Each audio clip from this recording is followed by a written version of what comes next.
사람이 인생을 살아가면서 어떤 것은 내가 영원히 품고 가고 싶은 것이 있고, 또 어떤 것은 내가 제거하고 내가 버리고 싶은 것이 있는 것은 누구에게나 마찬가지가 되겠습니다. 그런데 그런 무엇을 내가 간직하고 또 무엇을 버릴까라고 하는 것은 그들이 살고 있는 시대 정신에 많은 영향을 받기는 하지만, 그러나 대부분은 내게 힘든 것 그리고 불편한 것, 이런 것들은 내가 안고 가지 않고 버리고 싶고, 또 내게 좋은 것, 나를 기쁘게 하고 나를 즐겁게 하는 것들은 영원히 품고 가려는 그런 마음은 모든 사람에게서 공통적으로 발견하고 있는 모습이 아닌가 생각을 합니다. 왜냐하면 사람은 누구나가 고난을 좋아할 수 있는 사람은 아무도 없기 때문입니다. 그리고 고난은 빨리 지나가기를 원하는 것이 모든 사람들의 생각인데, 그런데 신앙 안에서는 조금 다른 생각을 우리에게 말씀하고 있습니다. 신앙 안에서 특히 성경은 우리에게 오는 불편함, 또 우리에게 오는 고난, 우리에게 오는 환난, 이것을 우리가 버리지 말고 그 속에서 하나님을 발견하고 변화된 새 사람을 살아가라고 요구하는 것이 성경입니다. 이런 관점에서 이것은 우리가 믿음의 삶과 세상 사람들이 살아가는 방식과 매우 다른 그런 모습이다, 이렇게 말씀드릴 수 있습니다. 이것의 가장 대표적인 것이 고린도 후서 12장 7절에 사도 바울이 그가 육체에 가시고 사탄의 사자를 주셨으니 이는 나를 쳐서 너무 자만하지 않게 하려 하십니다 라는 고백 속에 잘 나타나 있습니다. 이것은 바울이 그의 몸에 질병이 들어서 하나님께 3번이나 그 몸에 가시를 뽑아달라고 기도하지만 하나님이 들어주지 않으십니다.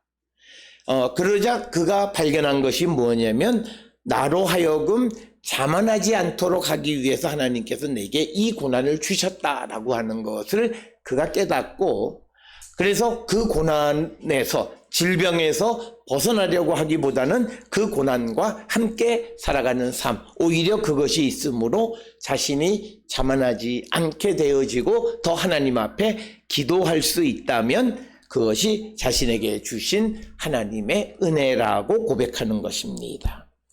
그래서 성경에서는 우리에게 오는 불편함, 고난 또는 역경, 환난, 이런 것들은 우리가 하나님의 은혜를 체험하는 수단이 된다, 이렇게 이야기하면서 그것을 멀리하려고 하지 말라고 말씀하십니다. 그리고 성경에서는 극단적으로는 고난은 하나님이 주신 은혜다, 이렇게까지 우리에게 말하고 있습니다. 따라서 우리는 이 땅을 살아가면서 그냥 세상의 관점, 시대적인 정신 속에서 말하는 그런 어떤 좋은 것, 그런 것들을 가지고 가고, 그리고 내게 싫은 것, 가기 싫은 길, 이런 것을 버리려 하면 우리의 인생은 좋은 삶을 살아가기 어렵습니다. 왜냐하면 내가 예수를 그리스도를 믿고 고백하며 살아간 신앙인으로서 살아간다라고 하는 것은 이제는 우리가 하나님의 뜻대로 살아가는 것이지 세상의 원리대로 살아가는 것은 더더욱 아니다라고 하는 것입니다. 특별히 우리가 신앙을 가지고 살아가는 사람들이 간직해야 하는 것과 버려야 할 것들이 분명하게 있는데, 특별히 오늘 주시는 빌립보서 3장 4절로 14절에서 바울은 그가 예수 그리스도를 믿기 이전에 가졌던 모든 것은 그것을 배설물로 여기고, 그리고 예수 그리스도는 영원히 간직하고 가져가야 할 것이다, 이렇게 고백하는 것을 우리는 보게 됩니다. 오늘 우리 이 땅에는 수없이 많은 1000만 명 이상 되어지는 많은 이들이 예수를 믿었다, 믿는다 또는 그런 말을 합니다만, 그러나 그들이 항상 예수를 믿으면서 생기는 가장 큰 문제는 내가 예수를 믿으면서 버려야 할 것들을 버리지 않는 겁니다. 그래서 예수를 믿으면서 버려야 할 것들을 같이 가지고 가려고 하는 인간의 잘못된 생각 때문에 믿음은 성장하지 못하고 열매 맺지 못하고, 그래서 오늘날 많은 기독교인들이 세상으로부터 손가락질을 받는 이유도 바로 거기에 있습니다. 오늘 주시는 빌립보서 3장 4절로 14절에서는 바울이 예수를 믿기 이전에 자기에게 유익하고 자기에게 좋은 것이라고 생각했던 모든 것을 이제는 그리스도를 위해서 해로 여길 뿐 아니라 예수 그리스도를 아는 지식에 가장 고상하기 때문에 다른 모든 것은 잃어버려도 내가 크게 손해되지 않는다라고 생각하고 심지어는 그것들을 배설물로 여긴다라고 하는 겁니다.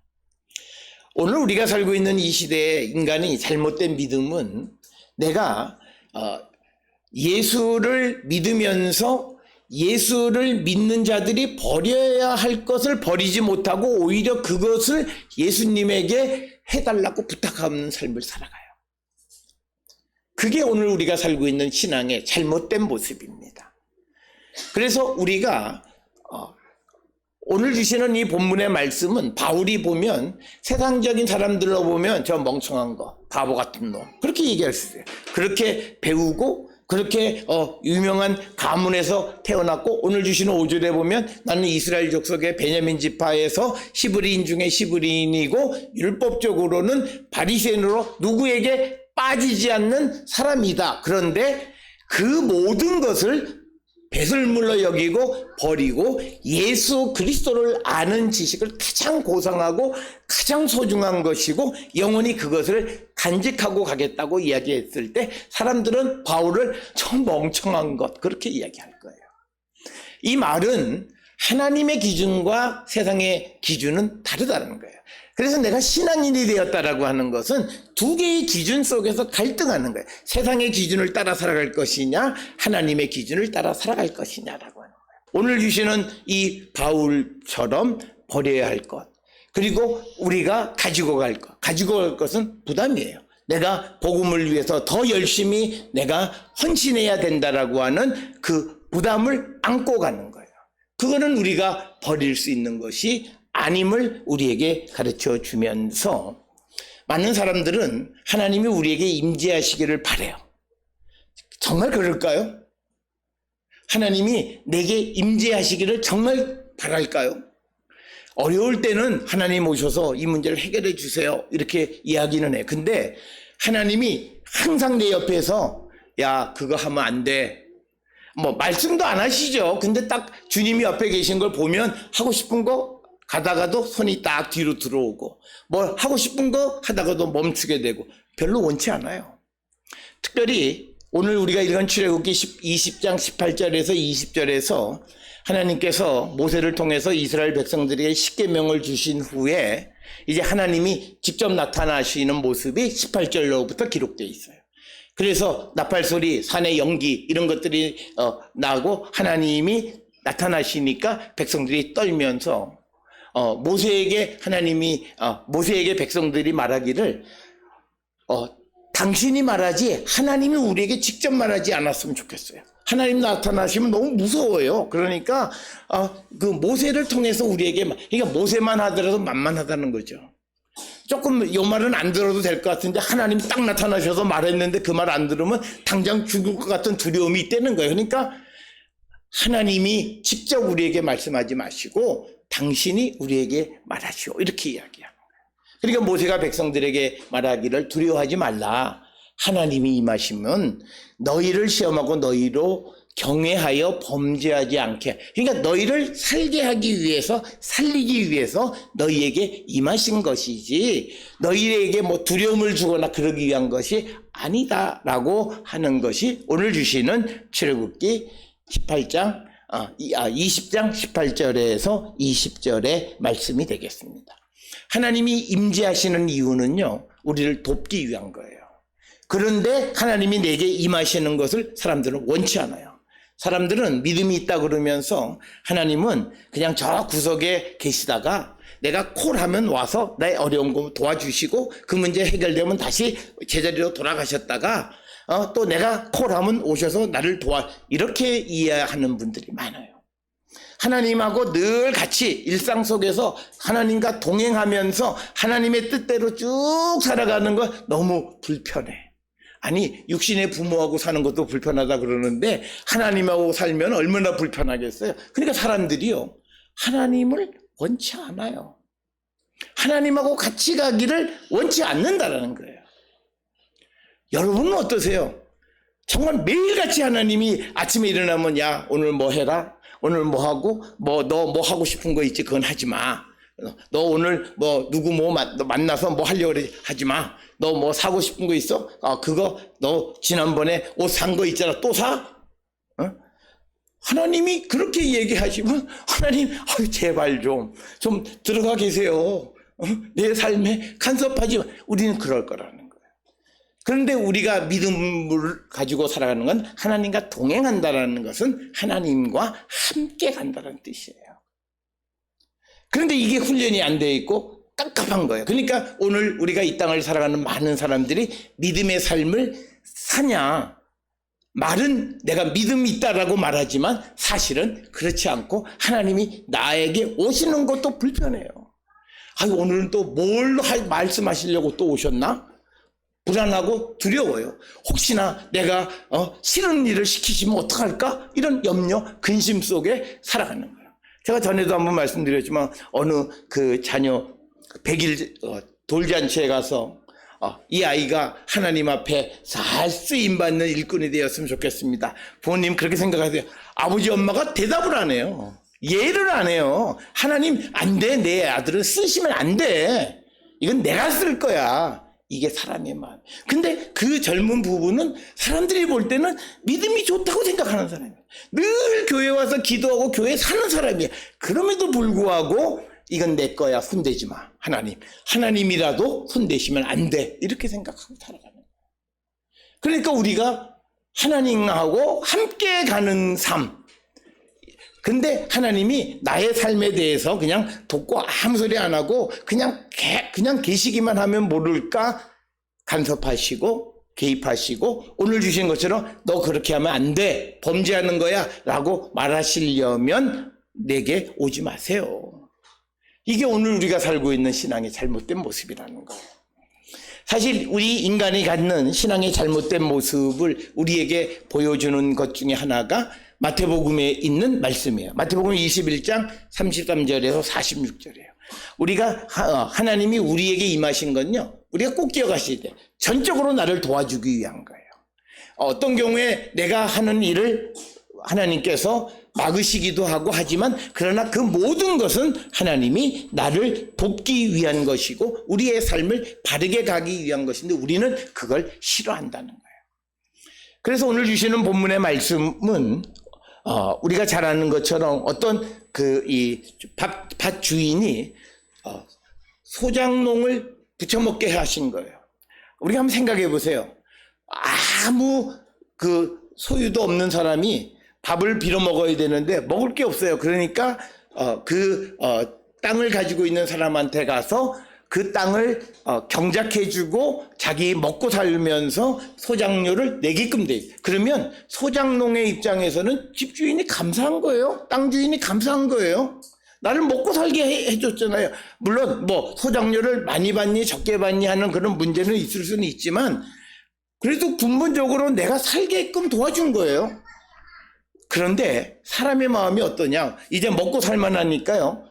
그 주인에게 내야 되는 소작료가 비싸다. 그래서 그 소작료를 받으러 온 종을 죽여요. 안 내. 그리고 또 사람 보내니까 또 안 내.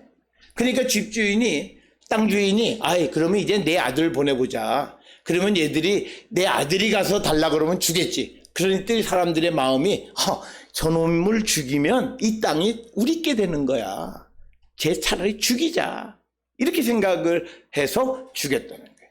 그 말은 뭐냐면 결국은 예수 그리스도께서 우리의 죄를 대속하고 우리를 구원하기 위해 이 땅에 오셨어요. 그래서 우리가 예수님 때문에 좀 살만해요. 그 다음에 예수님을 버려요. 오늘 우리가 살고 있는 이 시대의 신앙인들의 모습이 예수님을 믿고 따라가는 것 같지만 자기의 급한 불을 끈 다음에는 예수님을 버려요. 죽여요. 그런 삶을 살아가고 있는 것은 아니겠는가. 그래서 우리가 신앙생활하면서 끝까지 예수님을 마음에 품고 예수님을 우리가 함께 살아가는 삶을 살아가는 것이 신앙이라는 거예요. 우리 모습을 한번 잘 돌아보실 필요가 있어요. 오늘 이 비유의 말씀을 예수님께서 우리에게 주신 것은 사람이 그렇다. 너희들이 뭐 생명이고 예수가 오셔서 우리를 구원하셨다라고 말하지만 그러나 예수님이 내가 하고 싶은 일을 막으시면 그다음부터는 예수님 싫은 거예요. 예수님을 어떻게 해보려고 생각하는 거예요. 인간의 모습이 그런 거예요. 소위 오늘날 우리가 예수 그리스도 안에서 우리가 구원을 받은 사람들이 후에 그 예수님의 말씀에 대해서 인간의 교만함으로 말씀을 인간에게 유리하게 자기들에게 합리성을 가질 수 있도록 말씀을 해석하고 하는 것들이 다 그런 것들이에요. 그래서 결국은 예수를 믿지 않는 거예요. 그래서 예수를 믿어요, 겉으로는. 그렇지만 속으로는 그 예수를 언젠간 떠나갈 생각을 하고 살아가는 사람들이 너무나 많다는 거예요. 그래서 오늘 주시는 본문은 우리에게 이 예수 그리스도를 내가 마음에 품고 내가 예수 그리스도를 믿음으로 말미암아 내가 지불해야 될 소장료가 있기는 하지만 그럼에도 불구하고 예수님은 항상 함께 가야 할 뿐이지 나에게 소장료를 좀 내라 하고 내 삶을 좀 괴롭힌다고 해서 내가 그 예수를 떠나서 살려고 해서는 안 된다. 떠날 수도 없다는 거예요. 그래서 그 아들을 죽이니까 주인이 와서 그 악한 자들을 41절에 진멸하고 그 포도원은 다른 사람들, 세금을 잘 바칠 줄 아는 사람들에게 다시 나누어 줬다는 얘기입니다. 이것은 오늘 우리가 살고 있는 이 시대 예수 그리스도로 말미암아 구원의 확신을 가지고 살아간다는 우리들에게 주시는 굉장히 중요한 말씀이고 정말 내가 예수를 영원히 마음에 품고 내가 살고 있는가 한 번쯤 우리는 자신을 성찰해야 되고 우리가 세상을 살아가면서 좋은 것만 가지고 살아갈 수 있는 사람은 아무도 없어요. 때로는 내가 불편하고 또는 때로는 보기 싫은 사람도 함께 품고 가야 할 때가 있다라고 하는 거예요. 그것을 우리에게 가르쳐주는 말씀이고 주님은 우리에게 어떤 일을 하실 때 우리가 원하는 대로 안 해주세요. 특별히 가나안을 정복할 때 가나안에 있는 모든 이방 사람들을 한 번에 싹 제거하시면 좋을 텐데 제거 안 하세요. 이유가 여러 가지 성경에 기록되어 있어요. 첫째는 그 사람들을 남겨둠으로 말미암아 후대 사람들에게 하나님께서 주신 그 은혜가 무엇인지를 알게 하기 위해서 남겨두고 또 하나는 한 번에 싹 다 없애버리면 그 사회가 돌아가지 않아요. 오늘 가령 우리가 코로나 때나 또는 그럴 때 외국에서 오는 사람들 때문에 뭐 전염병이 감염되고 한다고 해서 어느 날 갑자기 한국에 사는 모든 외국인들은 내일 다 출국하시오. 그러면 우리나라 경제는 마비돼요. 우리나라 경제는 돌아가지 않아요. 그렇기 때문에 그럴 수 없어요. 그러니까 예수님도 하나님도 이스라엘이 원하는 것처럼 이 땅에 있는 모든 것을 싹 다 없애주고 악한 걸 싹 다 치워주고 하면 우리가 잘 살아갈 수 있을 것 같지만 그렇지 않기 때문에 서서히 하나님께서는 그것을 정리하신다는 거예요. 그래서 왜 악한 사람을 한 번에 다 제거하지 않으시냐 그랬더니 악한 사람을 한 번에 다 제거하면 들짐승들이 날뛰어서 너희들을 해할 수 있다. 그렇기 때문에 단계적으로 그것을 정리한다. 이렇게 말씀하실 뿐만 아니라 또 그렇게 남겨둔 사람들을 통해서 이스라엘을 섬기는 노예나 종으로 쓰기 위한 것이다. 이렇게 설명하고 있습니다. 그래서 우리가 때로는 싹 다 없이 그냥 내가 원하는 대로 그렇게 세상을 살아가고 싶지만 하나님은 우리에게 불편한 사람을 우리에게 주시기도 한다는 거예요. 그것을 품고 가면서 그 안에서 하나님의 은혜를 발견하고 살아가는 것이 그것이 참으로 복된 삶을 살아가는 것이다 라고 하는 겁니다. 따라서 우리가 세상을 살아갈 때 내 뜻대로 되어지지 않는다 해서 하나님이 나를 버리고 사랑하지 않고 그게 아니라 내 뜻대로 되어지지 않는 삶을 허락하신 하나님의 뜻을 수용하고 살아가는 것이 믿음 있는 자의 삶의 모습이라는 거예요. 그러면서 그 속에서 하나님의 뜻이 무엇인가를 발견하고 살아가는 것이 그것이 믿음 있는 사람들의 모습이다라고 하는 것을 우리에게 가르쳐주고 때로는 우리 주변에 이해가 되지 않는 일 어떻게 봐도 저건 정말 불합리하고 정말 안 될 것 같은 일들이 우리에게 벌어지면서 많은 믿음 있는 사람들은 하나님에게 원망하기도 하지만 그러나 하나님이 그것을 주신 목적과 뜻은 있다라고 하는 것을 우리는 꼭 기억을 하셔야 됩니다. 그래서 어떤 일이 늦게 되어지는 것은 다 이유가 있다는 거예요. 우리 노회에 어느 교회가 교회당을 새로 졌는데 주변에 있는 그 주민들이 아우성을 쳐갖고 중공검사를 받지 못해서 건물은 져놓고 1년 정도 이 예배당을 쓰지 못했어요. 그러니까 막 그냥 교인들이 막 아우성이고 그러는데 그런데 그 목사님이 어제 말씀하시기를 그 쓰지 못하는 기간 동안에 여름을 보내면서 누수를 다 잡아가지고 건물을 지어놓고 누수가 안 돼서 이 여름에 잘 보내게 됐다. 그래서 늦게 들어온 게 은혜다라고 하는. 그리고 또 다른 교회는요. 교회당을 다 지어놓고 빨리 들어가겠다고 자랑하고 그래서 뭐 가구 다 했는데 비가 와가지고 10매덕이나 그 밑에 카페트, 의자 싹 다 버린 교회도 있습니다. 그러니까 우리가 살아가는 일이 내 생각대로 안 되어져서 좌절, 절망하지 마시고요. 어려운 일이 생기면 하나님이 이 일을 통해서 뭘 하시려나라고 하는 기대를 가지고 우리가 바라보면 하나님은 당장 내게 아프고 슬프고 내게 불편한 그 현실을 통해서 은혜를 주시는 분이다라고 하는 것을 우리가 꼭 기억을 하셔서 오늘 우리에게 주시는 이 말씀 우리는 영원히 주님을 품고 주님은 어떤 경우에도 우리가 놓칠 수 없는 것이기에 주님을 품고 살아가는 삶. 그것이 때로는 우리에게 부담도 될 수 있고 우리에게 어떤 책임도 주어질 수 있지만 그러나 그것을 영원히 품고 가는 우리 모든 성도들이 다 될 수 있기를 주의 이름으로 축원합니다.